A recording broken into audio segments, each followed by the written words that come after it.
Hi, this is Tim of the 1916 Company. Welcome and thanks for logging on. If you love this watch, email me. My email is still tmosso@thewatchbox.com. It is in the description below, your purchase and pricing.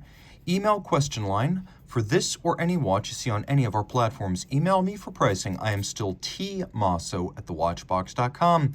Today we are discussing a lovely model whose roots stretch all the way back to 2003.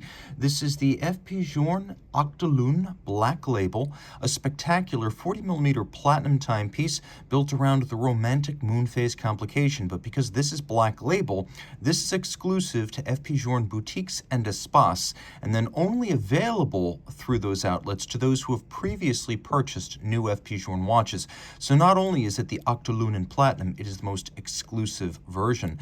The watch is platinum. You can see platinum case, 40 millimeters in diameter by 10.7 millimeters thick from lug tip to lug tip, 47.4 millimeters with a 20 millimeter spacing between the lug horns. I'll throw the watch on my wrist, which is 16 centimeters circumference. You can see it is a very nice fit, extremely comfortable.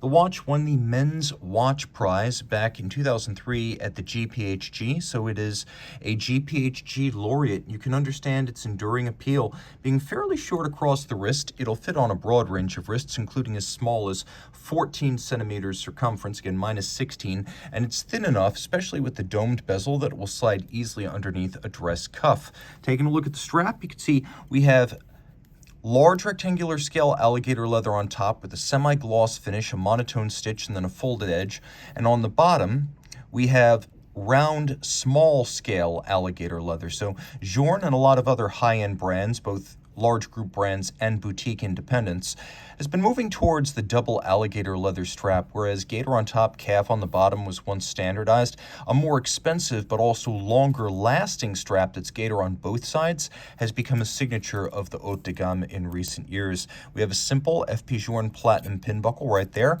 and then the case, well known as it's the same essential shape that first bowed on the tourbillon remontoir back in 1999. It's a well-established Journe design convention with the full polish, the domed bezel, the domed caseback symmetrical. We have the overlapping flanges of the caseback and the bezel defining the mid-case. Then we have integrated lugs that are blended into the curve of the caseband that turn down almost 90 degrees from the horizontal sweep of the case, plus the unbranded double dimple knurled crown that is now almost iconic in the world of independent horology, because everyone knows that is a Journe crown.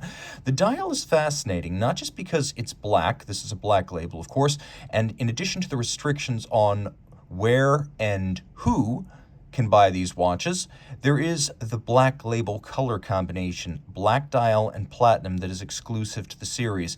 You can't go in without qualifying for a black label and just buy this look. But it's upscale. First, everything that's blackened here is actually blackened gold. So it's a platinum case and a gold dial. Then we have these subdials with the hours, minutes, and seconds. And the white part is actually a whitened sterling silver plaque that's held on by a black polished steel bezel. And then the hands, as well as the applied numerals, are all white gold. An upscale look and upscale material, as most of these subdials on Journe watches tend to be made of stamped brass with printed numerals. Here we have applique in gold with a sterling silver base. Very impressive. You can see that there's a Moonphase off to the side. Now the watch does have a double quickset for adjusting the Moonphase, as well as the flush double disc grand dot. We have a power reserve. 120 is the chronometric power reserve, during which the watch will keep the best time, but 160 is what Journe calls the effective power reserve, or the longest period it will run before it stops from a full wind. So if you want it to keep best time, keep it on this scale, though in truth, if it goes 140 hours, 150, it won't actually stop.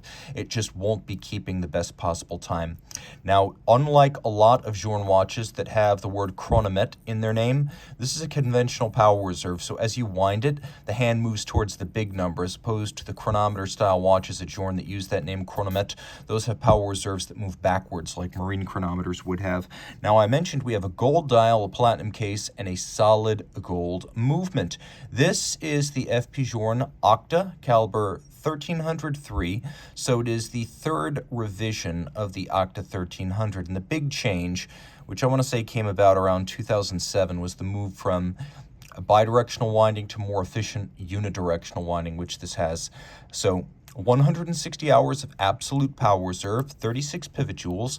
You can see a large balance. So while it doesn't have a super high beat rate, it's 3 hertz, but it has a very large high inertia balance, and it's free sprung, which means it's very precisely adjustable. Free sprung gives you a lot of fine-tuning precision, but it also gives you better shock resistance because a shock to the watch can't move a timing index and change the timing. All of the timing changes are done with variable inertia blocks on the balance itself.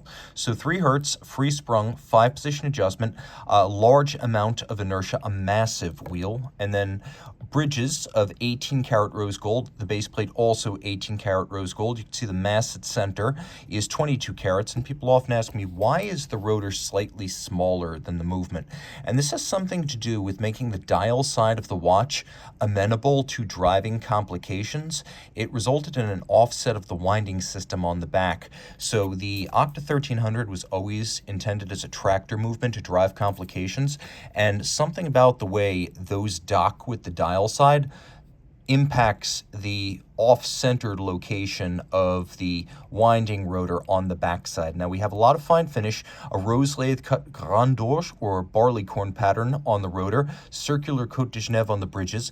The bevels on Journe watches once upon a time were quite industrial. Now they're started mechanically, but they're finished by hand for a nice mirrored shine. All screw heads are black polished, and then we have engine turning in several sizes on the base plate with the anchor and the escape wheel both polished. A very good looking movement with satinated wheels, and all of this water resistant down to 30 meters. Just about the only refinement it does not have is hacking seconds, but it's got everything else. And of course, I don't want to overlook this feature, but the pull tab spring bars that Journe uses on his straps allow you to remove the strap without any tools.